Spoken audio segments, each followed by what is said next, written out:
Behavioral Health Today, a podcast by Tried Behavioral Health, covering trending topics in behavioral and mental health.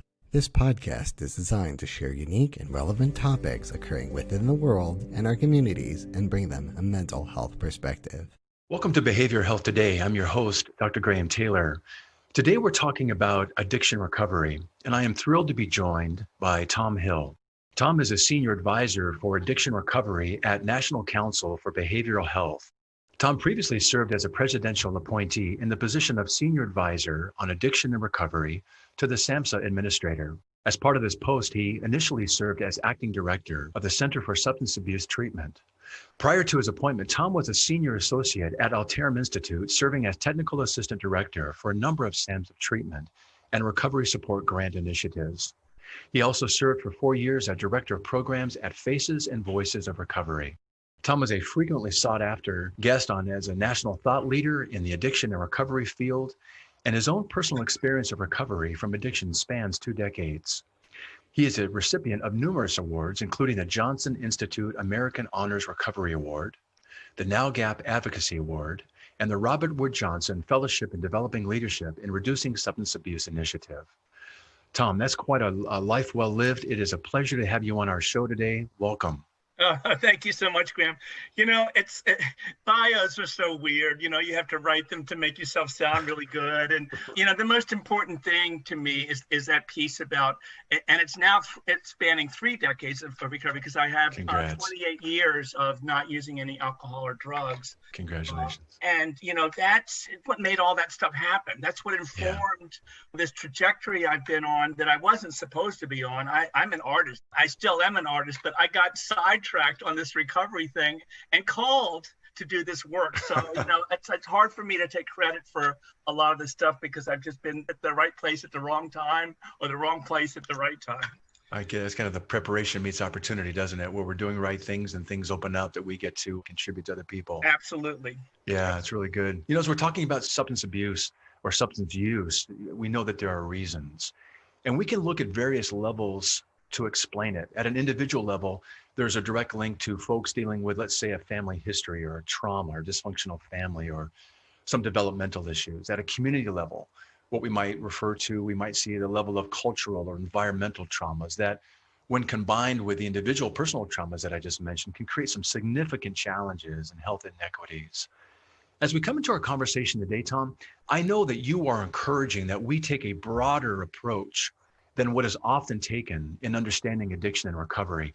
That is to approach recovery from a framework of being trauma-informed and recovery-oriented in the systems of care that we kind of use and employ. So start us out today, if you would, by expanding upon the addiction recovery, being more trauma-informed and recovery-oriented, if you will. Graham, when I was in early recovery, I know so much about trauma now. I've learned about ACEs, which is adverse childhood experiences, all those studies that link those ACEs with addiction and substance use and mental health issues, all that stuff. If I had known that, if I had had a trauma framework, it would have helped me so much in early recovery because I was dealing with things that I couldn't name. A lot of things around shame, a lot of things around my sexual orientation, things that were unresolved and that I had actually used over.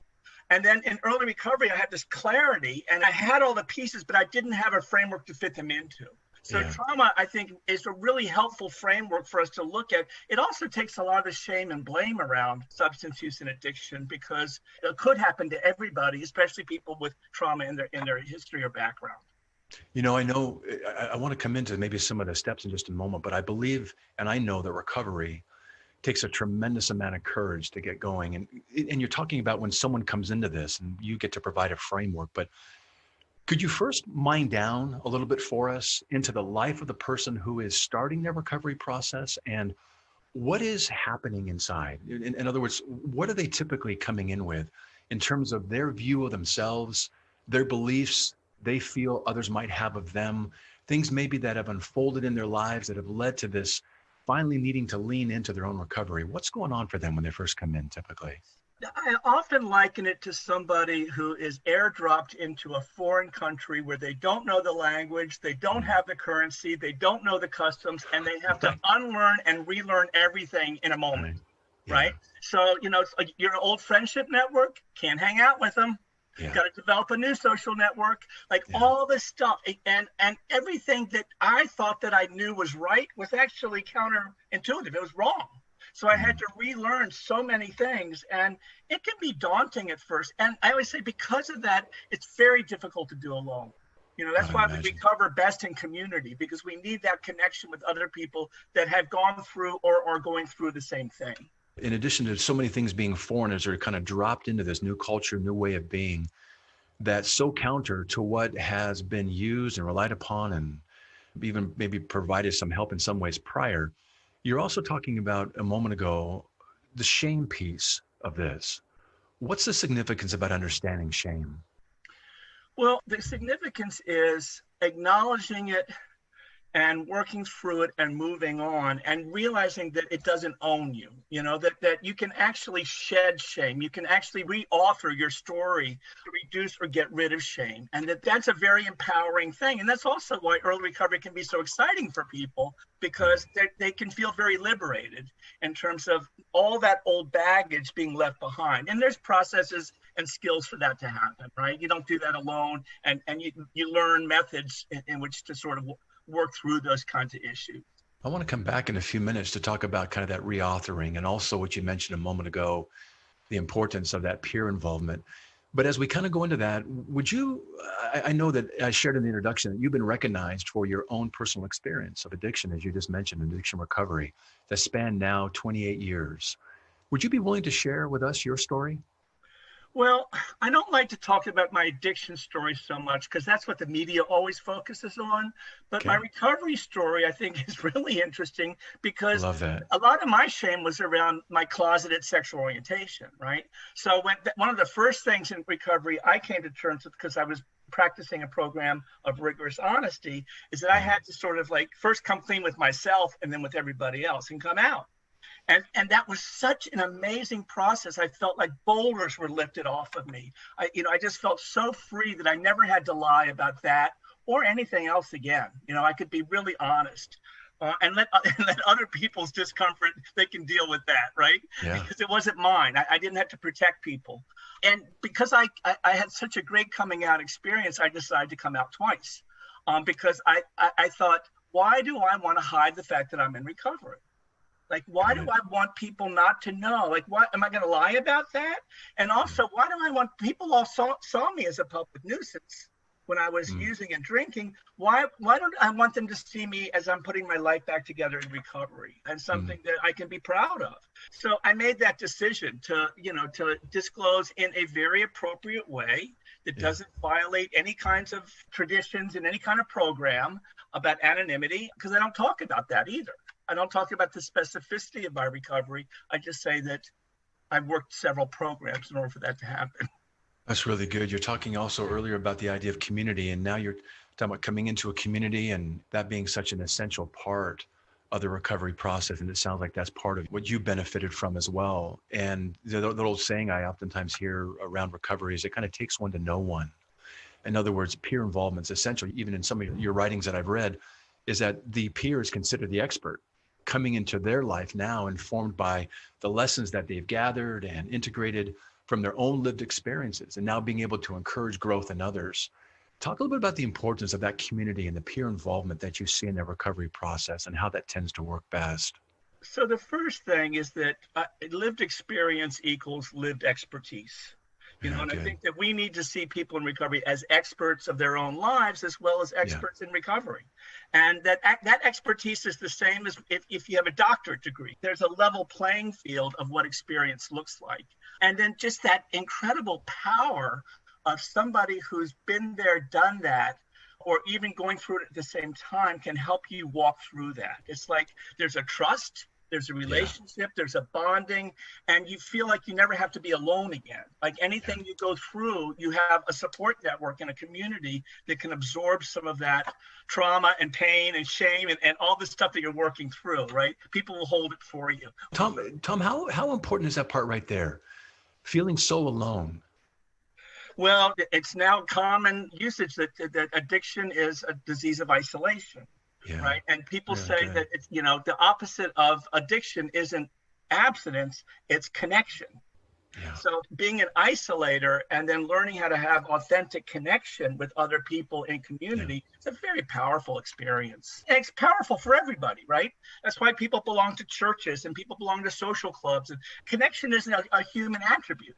Absolutely. We're created relationally, aren't we? We are relational beings. And when we're in isolation, we know from the early studies on monkeys that we die if we're apart. That's right. And it's so painful. I like what you're saying too, around this idea that people being experts in their own lives and how there is power in that lived experience. And as I was researching your emphasis in treatment, I know that your system of recovery focuses on building upon one's strengths and focusing less on pathology or being deficits oriented.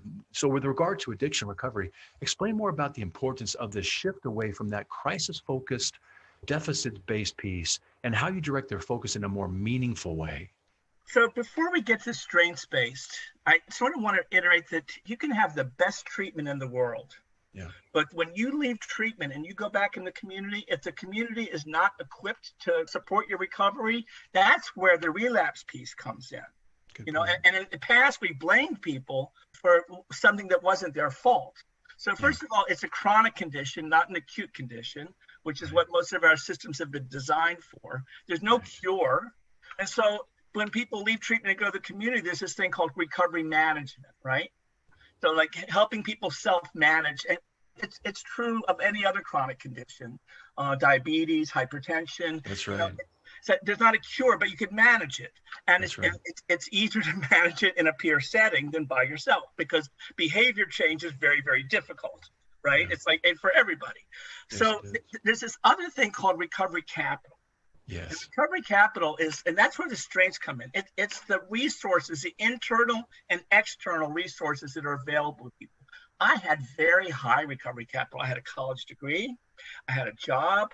You know, I had a place to live. I had some stability in my life, even in early recovery, that a lot of people don't have. And so you want to help them build their recovery capital. And back to your previous question, it's much easier to build on strength than it is on pathology or deficits, right? So you want to start with a foundation of strength and help people figure out how to rebuild their lives in a way of acknowledging what resources, internal and external, they have, and then how to bolster up the resources that they don't have so that they have a bigger resource base. Yeah, I really like that. You're talking about, just from that psychological perspective, the idea of building resilience, and we have the capacity to do that. There are those strengths that are there. And then you're talking about that recovery capital, kind of the sum of the strengths and supports, both external and internal, that they have that help with initiating and sustaining that long-term recovery from addiction. And then you're talking also about ways that we can actually measure that, not just about the important decision not to drink today, but you're talking about other things that are measurable that we can actually kind of see if they're being in place that contribute to one's health and wellness in the recovery process. Things like their ability to form new relationships or have social networks develop that they didn't have before, or maybe for the first time in their lives, seeing that they can develop and have aspirations or a vision.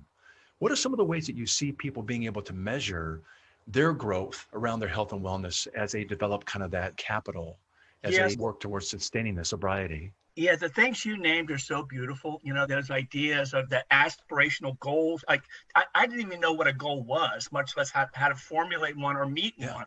So I just live from day to day, basically. So when people say, what's your 3-year or 5-year plan? I just looked at them like they were from Mars. But I think, there's also tangible things. It's like, did you get your GED? Were you so inspired that you went to community college when you thought that you weren't college material? Have you got a stable place to live? And we'll talk about recovery housing in a minute. But it's, like going back to school, getting a job, some meaningful work, civic engagement. Are you going to your kids' PTA meetings? Things that you never did. And those are actually recovery outcomes that you can measure, right? That's really good. Are you engaged in the healthcare system? Have you gone to the dentist after not going for 20 years? I didn't go for 20 years, right? So that was a big step, right? And there was shame involved because I hadn't had 20 years of preventative care. So my teeth were a mess, and those little milestones add up in terms of people putting their life together in a way that they may have never imagined. So there are tangible outcomes that you could measure. Yeah, those are some great examples of what, and a number of those were what we might refer to in terms of that recovery capital, some of the external supports that you might have or things you begin to build. And I also know you reference things that are maybe a little bit more internal. You mentioned one earlier where we are rethinking, reframing one's personal narrative or kind of reauthoring the way that they understand or the way that they see themselves and the way that they learn to believe that others can see them as well. Sometimes that might even involve some of that internal recovery capital, maybe even delving down into, and a lot of work that I do with folks is around their family of origin work, trauma work, roots of anger, shame, guilt, fear. Those things are more on the internal side, aren't they? Absolutely. And, sometimes some people need professional help with therapists to do that. Some people Yeah. can do it with other peers. It sort of depends on the situation. But those internal things, building self-esteem and self-efficacy, you know, loving yourself or no longer hating yourself, That's right. those are big, big things in terms of when you do that internal work. Another one is forgiveness. Yeah. Forgiving yourself and seeking forgiveness for other people from some of the things that you might have done that were maybe a little unsavory when you were drinking and using. So there's a lot of reconciliation. And I believe a lot of that has a spiritual basis, right? So that when you have that spiritual connection, it's again, you don't have to do it alone and you're part of something larger than yourself, however you define that. But spirituality seems to be a big theme in a lot of people's recovery, including my own. That's really good. You mentioned something that we wanted to come into, the idea of the community housing as part of maybe that recovery capital as well, and part of the transitional piece that can be so essential because someone has to go from their old life into a new one. And that community is going to be just really critical. Say more on that. So when we think about recovery capital on a community level, right? Okay. We call them recovery ecologies. Okay, And good. so I in like the that. past 20 years, there's some communities more than others, but communities are starting to develop a rich recovery resource base, right? So recovery housing is tantamount to in early recovery, a stable place to live, especially with other people who aren't using, Okay. right? Recovery is the cultural norm. That's a really important thing for a lot of people. There's recovery high schools and there's collegiate recovery programs, because if you're a young person and you want to pursue your education, what's the most toxic environment you could go to in terms of trying to remain in recovery? Oh, absolutely. Educational systems. So you need that peer group as a cocoon within those environments. Yeah, really good. There's recovery community centers all over the country. So think of a senior center, or think of like recovery on Main Street, and it's like a clubhouse type environment where people can go work on computers, have coffee, talk, go to meetings, have support groups, have programming, have sober dances. A community that has all these different things positioned in it, and peer services embedded in all of that, is you're going to have more people accessing those recovery supports and having long-term quality recovery as a result. You bet. The importance of that in sustaining one's sobriety and sustaining one's growth. I want to introduce the idea of relapse. I know that most of our growth is very rarely just linear and a straight line up and to the right. Very rarely is it that. And it's not even often experienced even as plateaus where we grow and flatten, grow and flatten. It's not even that. More times than not, our growth tends to be kind of sawtooth. As we're going up and to the right, there are dips then followed by upward growth and gains. Kind of like if you take a wood saw and you put it at a 45-degree angle, and our growth is kind of like that. The dips in the recovery process are often referred to as relapse. And I know that relapse is more than just returning to using. There's a whole lot more going on deeper in a person. In your view, what actually is relapse and what's going on? Maybe even something around isolation, stressors, et cetera. But in your view, what is going on in a person's life typically when they're threatened with relapse? So I got to tell you right off, Graham, I'm not a big fan of the word relapse. Great. Reframe it for us, because please. It has so much baggage to it, right? Good. So good. If somebody with diabetes has a piece of cake, we don't go, you relapse. Just relapse, right? It's off the wagon. So there's shame involved with that. So I was with a group recently and helping them reframe. They had a relapse prevention program. I said, why don't you call it like a recovery sustainability program? Like, again, focusing Words are powerful. And, a positive as well as opposed to a negative, right? So I like that. To answer your question, the relapse rate for addiction is no higher than any other chronic condition. It's the same. Got it. And so when you expect somebody to manage a chronic condition over a period of time, yeah, you're going to experience those heights and dips that you talked about. And some of that will involve return to use, Yes. or recurrence of symptoms, however you want to frame that. And it's never just about picking up. It's never just about drinking. It's No, it's always not. about those underlying issues. And that's why we need to connect all the time, because we need to tell on ourselves. We need to tell people when we're having a bad day. We need to tell people when issues are bubbling up, because, like you said earlier, none of this goes away. No. It never gets completely resolved. You get better, you work through things, but when you're having a bad day, a lot of that can drop right back in, right? So that's why you need that peer support, sometimes professional support, recovery supports that'll help you connect and normalize that. It's like, it's okay to have a bad day. It's okay to be off. Let's talk through it. And then if you do pick up, like, let's get you back on the recovery trajectory as quickly as possible, right? You bet.